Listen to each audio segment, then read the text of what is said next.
আসসালামু আলাইকুম। এখন শুনবেন সংবাদ শিরোনাম। 16 ফেব্রুয়ারি হতে পারে নবনির্বাচিত সংসদ সদস্যদের শপথ পাঠ করাতে পারেন প্রধান বিচারপতি জুবায়ের রহমান চৌধুরী।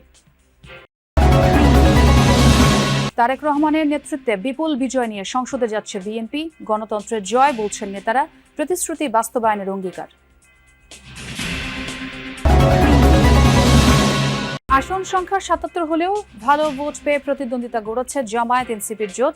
একাধিক আসনে ফল পরিবর্তনের অভিযোগ, 11 দলীয় ঐক্যের তদন্তের দাবি। গণভোটে বিপুল ব্যবধানে হের জয়, নির্বাচিত এমপিদের গেজেট হতে পারে কালই। জনগণের স্বতঃস্ফূর্ত অংশগ্রহণে উড়ে গেছে সব শঙ্কা। আসসালামু আলাইকুম। এতক্ষণ শুনছিলেন সংবাদ শিরোনাম, এখন শুনবেন বিস্তারিত। আগামী 16 ফেব্রুয়ারি ত্রয়োদশ জাতীয় সংসদ নির্বাচনে নবনির্বাচিত সংসদ সদস্যদের শপথ পাঠ করাতে পারেন প্রধান বিচারপতি ডক্টর সৈয়দ রেফাত আহমেদ। রাষ্ট্রপতির মনোনীত প্রতিনিধি হিসেবে তিনি এই শপথ পাঠ করাবেন। প্রধান উপদেষ্টার কার্যালয়ে এক বৈঠকে এই সিদ্ধান্ত নেওয়া হয় বলে জানা গেছে। এবারে সংসদ নির্বাচনে বড় দল হিসেবে বিশাল জয় পেয়েছে বিএনপি। নির্বাচন কমিশনের ঘোষিত ফল অনুযায়ী 297টি আসনে 209টিই পেয়েছে বিএনপি। জামায়াত পেয়েছে 67টি আসন আর এনসিপি পেয়েছে 6 আসন। 7 জন স্বতন্ত্র প্রার্থীও যাচ্ছেন এবারে সংসদে।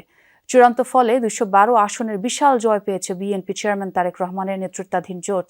এখন অপেক্ষা গেজেট প্রকাশ, শপথ গ্রহণ এবং মন্ত্রিসভা গঠনের। জনরায়ে বিপুল বিজয় হয়েছে বিএনপির। চূড়ান্ত ফলে 212 আসনের বিশাল জয় পেয়েছে তারেক রহমানের নেতৃত্বাধীন জোট। এখন অপেক্ষা গেজেট প্রকাশ, শপথ গ্রহণ এবং মন্ত্রিসভা গঠনের। মহাসচিব মির্জা ফখরুল ইসলাম আলমগীর বলেছেন, তাদের নিরঙ্কুশ এই বিজয় জনগণের ভালোবাসা। বিজয়ী নেতারা বলছেন, কোন আসন বা কেন্দ্রে বিএনপি ফলাফল প্রভাবিত করেনি। জুলাই সনদকে রাজনৈতিক সমঝোতার প্রতীক উল্লেখ করে তা পরিপালনের প্রতিশ্রুতিও দিয়েছেন তারা। দেশের মাটি স্পর্শ করেই ইঙ্গিত দিয়েছিলেন তারেক রহমান। ফুরিয়েছে দেশের জন্য কিছু করতে তার বহু বছরের অপেক্ষা।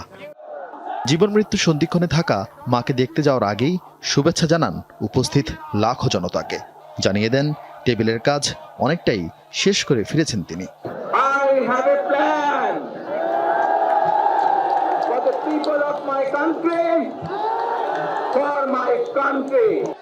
এরপর নির্বাচনী গণসংযোগে ঘুরে বেরিয়েছেন দেশের এই প্রান্ত থেকে ওই প্রান্ত। প্রথাগত রাজনৈতিক বক্তব্যের বদলে সহজ ভাষায় বলে গেছেন ইচ্ছা ও সামর্থ্যের কথা।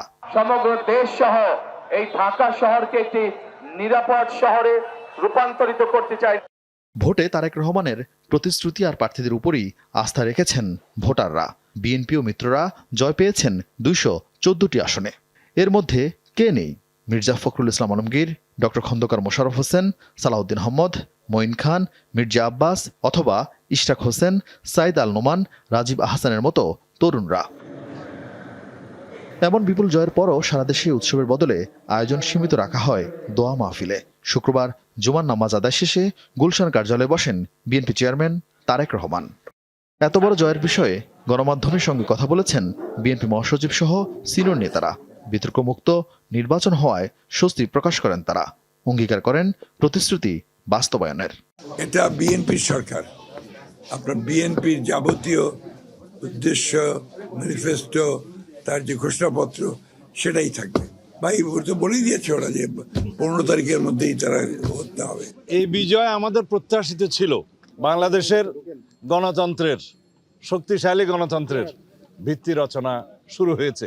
জুলাই জাতীয় সনদ নির্বাচনে একাধিক আসনে ফলাফল পরিবর্তন করে বিএনপির প্রার্থীদের বিজয়ী ঘোষণার অভিযোগ তুলেছে জামায়াত, এনসিপি সহ 11 দলীয় ঐক্য।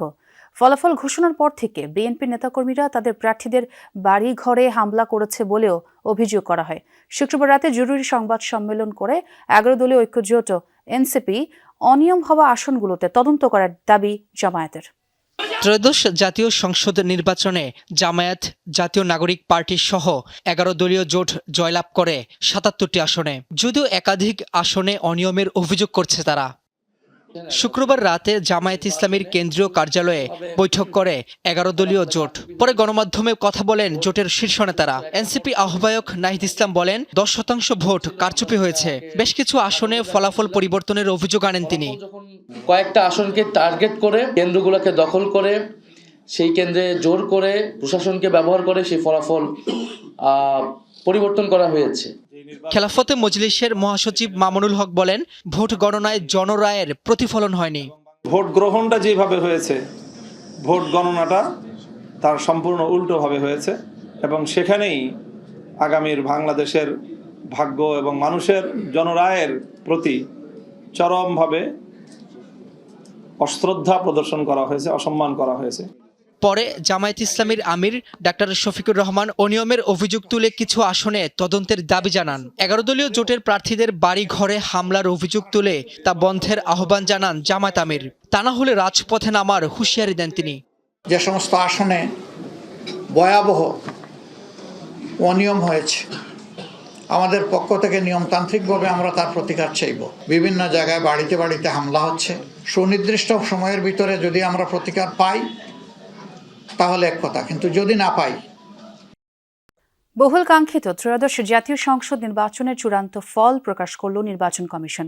299টি আসনের মধ্যে 2/3-এরও বেশি আসন পেয়ে সরকার গঠন করতে চলেছে বিএনপি। আর গণভোটে বিপুল ব্যবধানে জয়যুক্ত হচ্ছে হ্যাঁ ভোট। প্রশাসনিক কিছু বিষয়ে ঘাটতি ছিল স্বীকার করে নির্বাচন কমিশনার সানাউল্লাহ সেই সব বিষয় ক্ষমাসুন্দর দৃষ্টিতে দেখার অনুরোধ জানান। অন্যদিকে সামনের নির্বাচনে আরও ভালো ফল প্রত্যাশা ব্যক্ত করেন বিএনপির স্থায়ী কমিটি সদস্য নজরুল ইসলাম খান। অবশেষে শেষ হলো ত্রয়োদশ জাতীয় সংসদ নির্বাচনের ফল ঘোষণার পর্ব। ভোট গ্রহণের 18 ঘণ্টা পর সকাল 10:30টায় নির্বাচন কমিশনে শেষ হয় 297টি আসনের ফল ঘোষণা।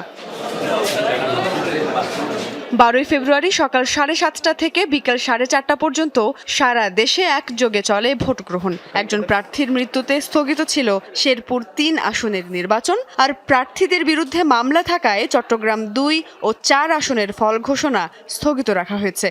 ঘোষিত ফল অনুযায়ী 297টি আসনের মধ্যে 209টি পেয়েছে বিএনপি, জামাত পেয়েছে 67টি আসন আর এনসিপি পেয়েছে 6টি আসন। 7 জন স্বতন্ত্র প্রার্থীও এবার যাচ্ছেন সংসদে। এছাড়া একই সঙ্গে গণভোটের ফলাফলও ঘোষণা করা হয়। সেখানে বিপুল ভোটে জয়ী হয়েছে হ্যাঁ ভোট। গেজেটগুলো একসাথে পাবলিশ হবে, একটাতে আলাদা আলাদা না, একটা অর্ডারে, একটা গেজেট অর্ডারে এটা পাবলিশ করা হবে। আমাদের প্রস্তুতি আছে। আমরা এখন ওই লিখিতভাবে যে সাইন পেপারটা পেলেই আমরা কাজটা শুরু করব। চিটাগংয়ের 2টা আসনে আপনার যে ভোটের সেটাকে আমরা পার্সেন্টেজে হিসাব করি নাই, কিন্তু গণভোটের উপরে যেহেতু নিষেধাজ্ঞা নাই, মাননীয় আদালতের কোনো নির্দেশনা নাই, সেজন্য গণভোটে তাদের পার্সেন্টেজটা ইনক্লুড করা আছে। ফল ঘোষণা শেষে নির্বাচন কমিশনার আবুল ফজল মোহাম্মদ সানাউল্লাহ দেশবাসীর প্রতি কৃতজ্ঞতা জানান। বলেন, ভোটারদের স্বতঃস্ফূর্ত অংশগ্রহণে খড়